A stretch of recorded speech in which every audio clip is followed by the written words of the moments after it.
E do ponto de vista espiritual, como é que tu enxerga esses movimentos? Aí já é bem mais profundo o negócio. Pois é, porque assim... Muito mais interessante, na minha opinião. Eu também acho. A gente tem os principais jogadores do mundo atual. A gente tá falando de Trump, Xi Jinping, Putin e, sei lá, talvez o Netanyahu e o cara lá, o... Khamenei. Isso. O Khamenei, né? Talvez esses sejam os principais jogadores. Os players hoje. Né? Coreia do Norte tá quietinha, mas é importante. Tem bomba atômica. Todo mundo tem bomba atômica, é importante nesse jogo, né? Então coloca aí o Paquistão, coloca mais uma galerinha. Índia. Do ponto de vista espiritual, cara, esses também são os principais jogadores? Também. Ou tem uns caras mais nas sombras? Não, sempre tem, claro que tem. Na verdade, o que a gente está vendo, já entrando no misticismo, no esoterismo, é o que na teosofia eles chamavam que era o descortinar da hierarquia. Teosofia. Sim. O que é teosofia? Teosofia é uma filosofia criada por uma russa chamada Helena Petrovna Blavatsky. E ela partia da ideia que houve civilizações no mundo antigo que eram muito avançadas, mas essas civilizações desenvolveram conhecimentos de alto nível, como construir pirâmides e por aí vai. Só que essa civilização sucumbiu ali quando aconteceu a queda de Atlântida. Isso teria sido talvez uma punição dos deuses, porque eles não usaram bem esse conhecimento, usaram para subjugar o próximo. Só que esse conhecimento ele teria sido preservado por algumas nações e algumas sociedades secretas. Então esse conhecimento teria sido preservado pelos egípcios, pelos babilônios, aí passou para Roma, aí de Roma foi para a Europa, e alguns grupos secretos, os templários, a maçonaria, a Rosa Cruz, eles teriam esse conhecimento. E esse conhecimento envolveria a ideia de que existem raças do mundo antigo, algumas dessas que precisavam ser expurgadas para purificar o mundo para vir a nova era. E aí, curiosamente, né, você pensa no dilúvio, imagina que, vamos supor que o dilúvio é real. Eu creio que seja. Você tinha vários povos. Só que um povo sobreviveu, que era os descendentes de Sem, que foi Adão... Noé, Sem, Cã e Jafé. Então, uma linhagem, uma família sobreviveu. Essa família teria que ter sido eliminada. Talvez seja daí que Hitler tirou essa ideia de que ele tinha que eliminar judeus. Porque como ele era um místico e se inspirava na teosofia, ele acreditava que, tirando de cena o povo judaico, o mundo estaria preparado para viver essa nova era. Entendi. Essa nova era seria para ele o terceiro Reich, para Aleister Crowley é a era de Horus, e para o pessoal místico é a nova era. Guardando aqui esse ponto que a gente tá, sim. Essa é a segunda vez que tu me fala que o Hitler era um cara místico. Sim, sim. E aí da outra vez também tu tinha me falado lá dos soldados sobrenaturais. Super soldados. Super soldados e tudo mais. Primeiro... Essa história é maneira pra caraca. Da onde que se tira que Hitler gostava desses assuntos místicos? Então, ele tinha envolvimento com a sociedade secreta chamada Thule, Sociedade Thule.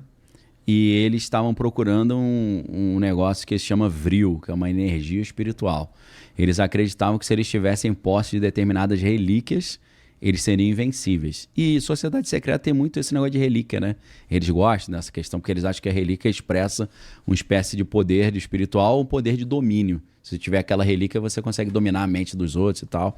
Então, isso está num livro muito interessante chamado As Relíquias Sagradas de Hitler, que é do Sidney Kirkpatrick. Esse livro, infelizmente, eu acho que está esgotado em português, mas quem quiser procurar num sebo aí ou então ler em inglês, As Relíquias Sagradas de Hitler. Esse livro vai contar a história real do Indiana Jones da vida real, que é o Walter Horn. Walter Horn era um alemão que foi para os Estados Unidos, e aí no final da guerra o pessoal descobriu que Hitler tinha no seu bunker vários tesouros que ele roubou, né? E aí o Walter Horn foi escolhido... ali debaixo do comando do general Patton, para ele resgatar as relíquias de Hitler. E eles descobriram que dentre essas relíquias estaria até a lança de Longino, a lança que estava no Museu Austríaco, que teria perfurado Jesus.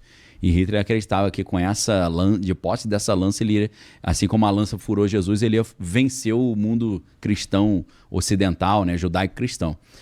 Assim, não é só místico, não. É uma parada meio anticristo mesmo. Total. Anticristão, vai. Total, com certeza. A gente não pode esquecer que... Bom, é Hitler, né, cara? Claro que é. Tem um quezinho meio psicopático, tenebroso ali, né? O Hitler se inspira, de certa forma, no Nietzsche, né, o filósofo. E o Nietzsche é aquele cara que falava da morte de Deus, né? Deus morreu, no Assim Falou Zaratustra. Mas o Nietzsche falava também, ele tinha uma ideia, né, que ele desenvolve no livro chamado... são vários livros, Vontade e Potência, Além do Bem e do Mal, Genealogia da Moral. Se você reúne esses livros, você vai ver que ele está dizendo o seguinte, que o cristianismo, a visão de mundo cristã, é uma mentalidade de escravo. E eles, naquele momento que Nietzsche está escrevendo, a Alemanha está querendo se consolidar como um país. Não era um país, eram vários povos, várias regiões e tal. Você tinha a Prússia, né? Não tinha o país Alemanha. E o país Alemanha chega muito tarde, né? Se a gente pensa que Portugal e Espanha se unificaram na época da Reconquista, que os árabes dominavam, a gente está falando de países que eram antigos pra caramba. A Alemanha, quando os alemães vieram morar no Brasil, na colonização, e os italianos, não tinha nem Itália nem Alemanha, meu irmão. Foi ter depois, quando eles venceram lá o rei Vítor Emanuel e o Garibaldi, né? Aqui estava tendo a Revolução Farroupilha, né? E o Garibaldi estava envolvido nessa história e não tinha nem Itália ainda. Então a Alemanha, ela tentou arrumar uma força nacional para unificar o país. E aí vem o Otto von Bismarck e tal. Então eles falavam muito nessa época do Nietzsche sobre nós somos fortes, nós somos descendentes dos antigos teutônicos, dos antigos visigodos e tal. Então tinha esse negócio da força. E o Nietzsche via o cristianismo como um empecilho para isso. Porque, a Alemanha é cristã, ele não tem a mentalidade de força, de subjugar, de poder à força, né? Subjugar o fraco. Então ele fala, cara, isso aqui é uma pedra no sapato, vamos deletar esse negócio de cristianismo. E aí ele diz que um homem viria e ele seria o cara que estaria acima da moralidade cristã. Ele ia fazer o que fosse necessário para trazer essa força. Ele chama essa figura de super-homem, que na verdade a tradução que eu acho mais interessante é o além-homem. E esse além-homem ele não estaria limitado pela cultura cristã e ele seria o cara super poderoso que ia unificar a Alemanha. Só que ele chama no primeiro momento de super-homem, mas depois ele escreve um livro chamado O Anticristo. E ele chama esse cara de anticristo. E ele diz que esse super-homem ele não apenas iria além da moralidade judaico-cristã, ele também ia transcender a ideia de humano. Ele fala coisas que parece assim que já até transhumanismo, isso que a gente vê hoje, fusão do homem com a máquina, parece que está dentro. Tem um outro livro muito legal que é um livro do Gilles Deleuze sobre o Michel Foucault. Porque o Michel Foucault estudou muito esse conceito do Nietzsche, né? O nome do livro é Foucault. E nesse livro, acho que o último capítulo chama Sobre a Morte do Homem e o Super-Homem.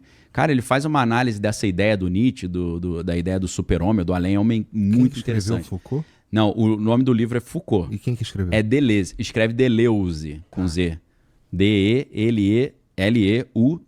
Deleuze. É Gilles Deleuze, né, que fala. Então é um livro legal pra caramba, pra galera entender um pouco isso, né?